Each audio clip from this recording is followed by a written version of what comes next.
đây xin mời anh Ouk Vannara từ NGO Forum on Cambodia. Yes, that's anh Vannara sẽ chia sẻ cái khía cạnh khác cũng liên quan đến nông nghiệp, đó là cái tài nguyên đất đai, chính sách đất đai ở Campuchia và cách mà các cái tổ chức như NGO Forum on Cambodia cùng hỗ trợ cho cộng đồng trong câu chuyện về chính sách đất đai ở Campuchia. First, thank you very much to Nature and Forum organizers to invite us from NGO Forum to share experience and lesson learned in terms of policy engagement toward addressing issues related to forest and forestry, managing ecosystem and the source of livelihoods. So let me briefly introduce about myself. I'm Ouk Vannara as a woman, Deputy Executive Director of NGO Forum. And NGO Forum on Cambodia, we are working on providing space and opportunity for CSO, NGO, NGO to have a space to dialogue with policymakers toward addressing issues related to environmental program, livelihood, and land conflict. So the purpose of existing NGO Forum exists is to create a forum for people, for CSO and representatives of people to engage with the policymakers to ensure that the policy are benefiting to the poor and vulnerable peoples. So today I have a privilege to share some key lessons learned and intervention that NGO Forum has taken into addressing the issue related to forest and forestry. In terms of, my presentation will cover 5 main things. The first one I will take you to see the policy framework around regional and national levels, and then briefly present about key challenges that we have faced, and I took an example of economic land concession policies as examples for this presentation. And third one I will cover on NGO Forum intervention toward addressing the issue related to the forestry and toward food security of the local people. Then you will see some key achievements for NGO Forum in terms of policy engagement. Last but not least, we'll focus on conclusion and suggestion. So let's move to the first slide. As a regional and national policy framework, you will see that from 2030 agenda, every state will focus on the sustainable development goals, which consists of 17 goals and 169 indicators to be measured. And one of them focus on forestry, natural resources. Focus on goal 15, you will see that it highlights about sustainable development, sustainable forestry to protect, restore, and promoting the sustainable ecosystem and to sustainably manage the forest. So this is the agenda that every country, not only Asian country, but globally, they will focus on how to ensure the sustainable forest and how to ensure the sustainable ecosystem. In terms of Asian, we also focus on that issue as well, because we Asian people, maybe you remember that in 2015 we have agreed all the among the country leader or among the Asian leader, we established Asian Economic Community, which means that every country of Asia needs to ensure that economic growth through trading, promoting economic growth and promoting job creation among the country. And we Asian, we have among 600 million people. So this is what huge if we compare to other countries that we are working alone. So that's why we need to integrate each other among the Asian countries. So one of the strategy is to ensure that the economic growth, which means that food security and livelihood of the people of Asia maintain,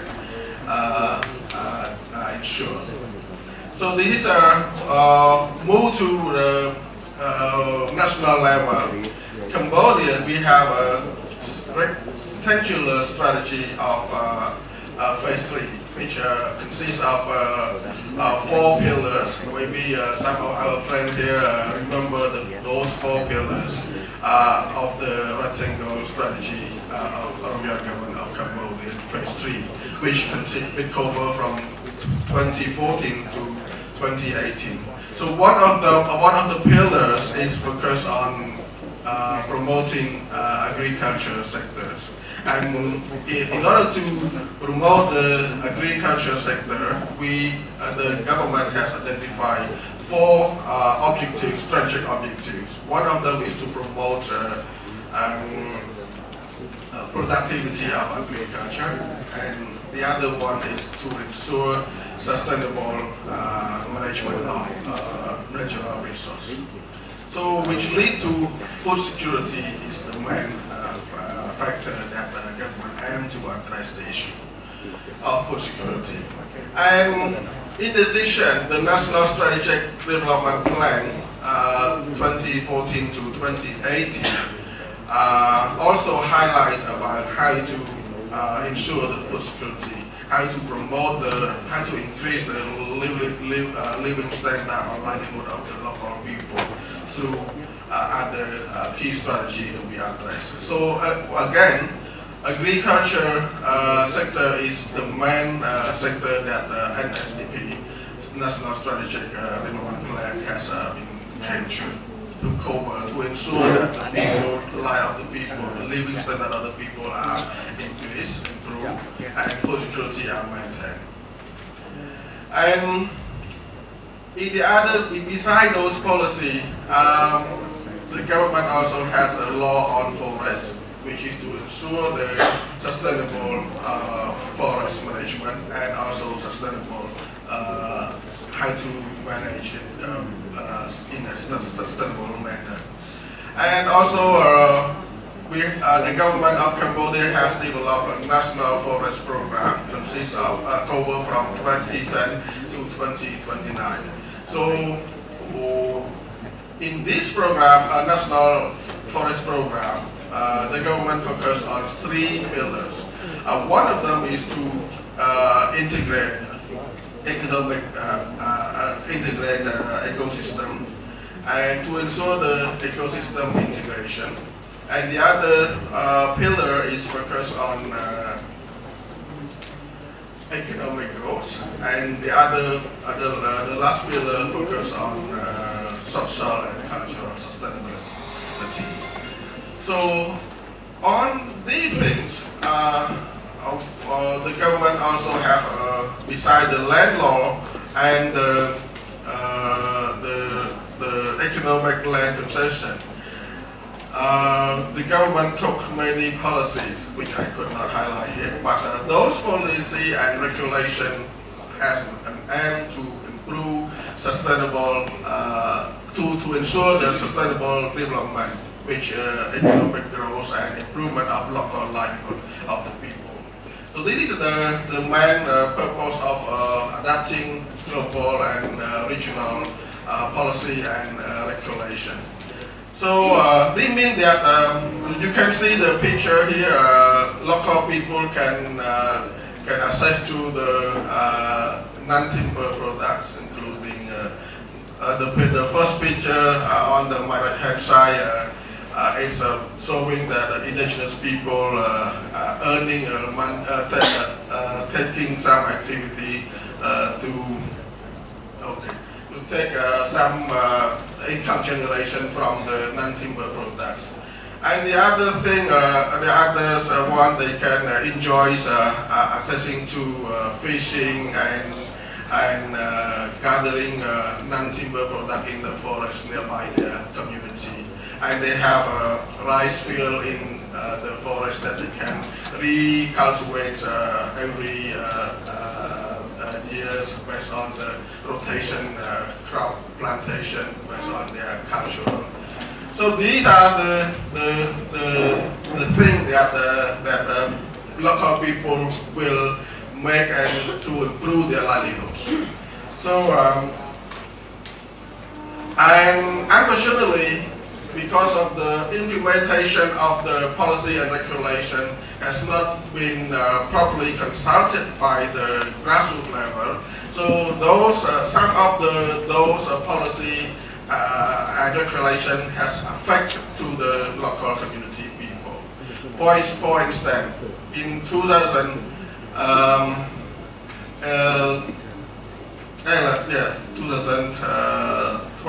or 11, there is a few land issues in terms of land concession regulation and some degree that the government has been granted to the for domestic and foreign investors.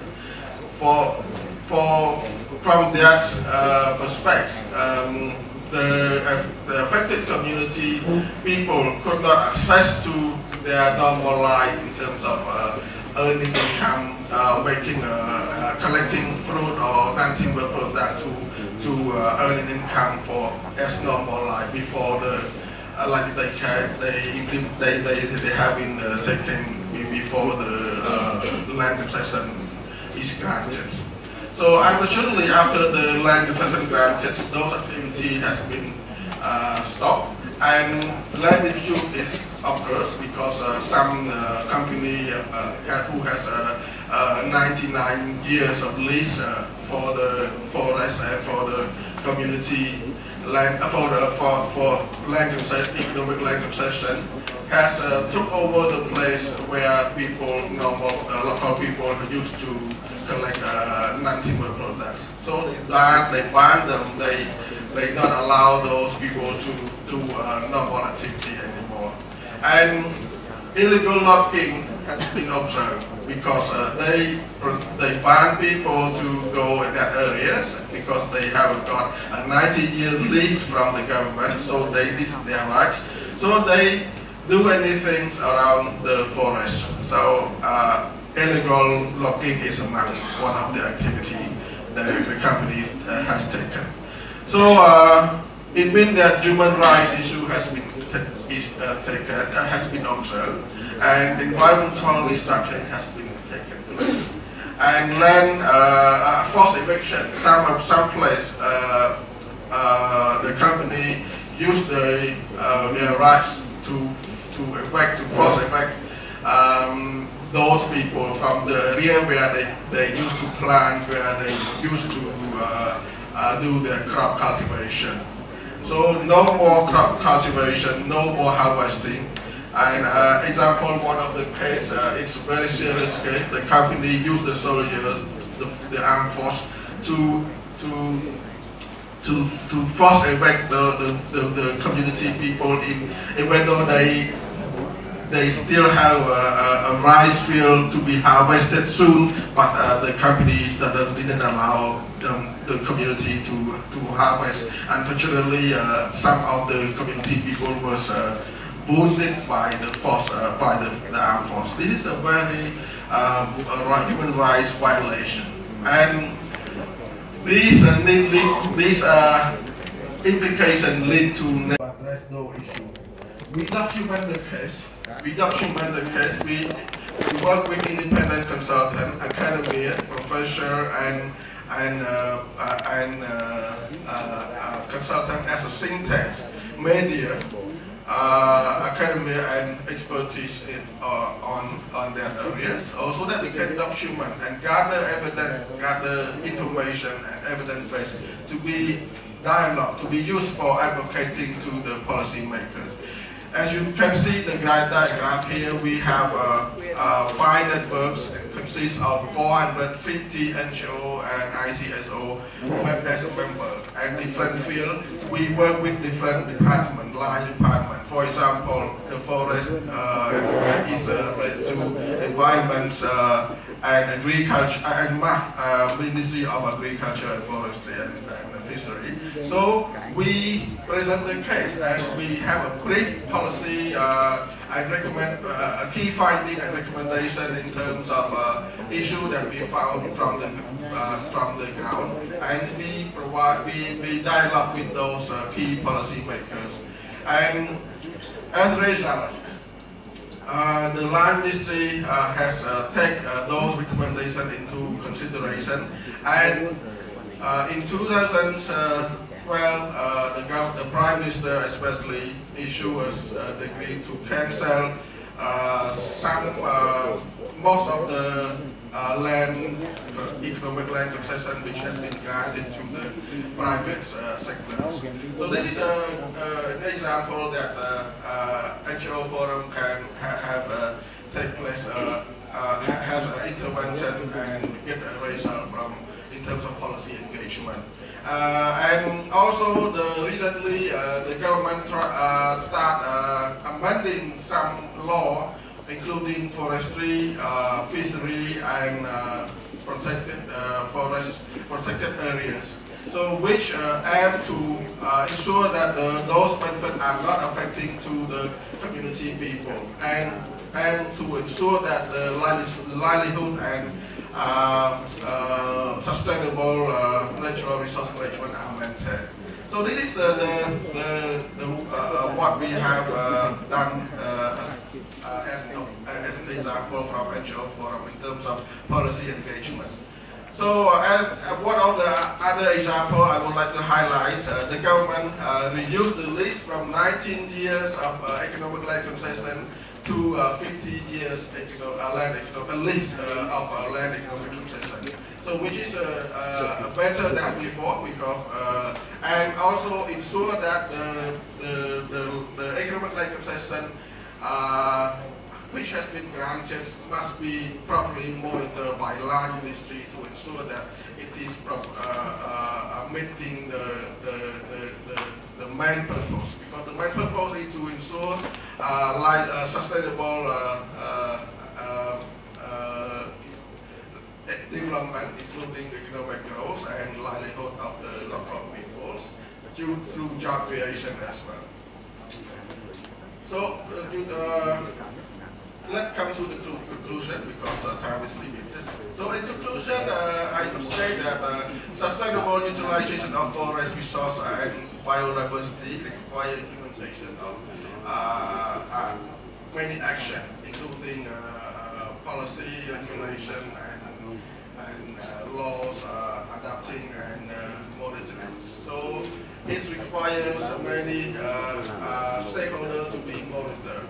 So in order to, from this perspective, I could say that the government of Cambodia took many actions toward addressing those and adapting regulation and policy to ensure that the sustainable development is maintained. However, monitoring mechanism should be strengthened. This requires those who work at the ground to keep documenting, because without document, without any evidence, the government will not listen to you. So this is what the NGO Forum has been doing.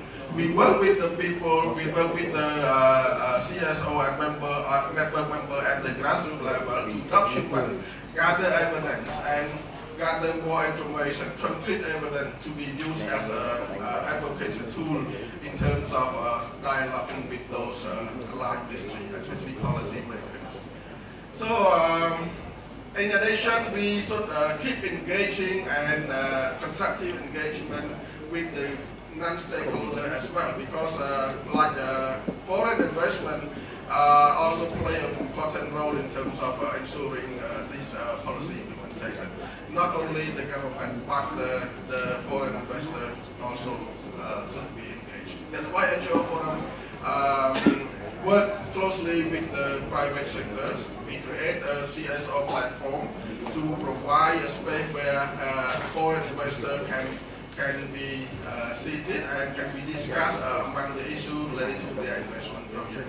So this is what we have been done so far. And because time is limited, so I would like to end my presentation here, but we open the floor for discussion later. Thank you very much.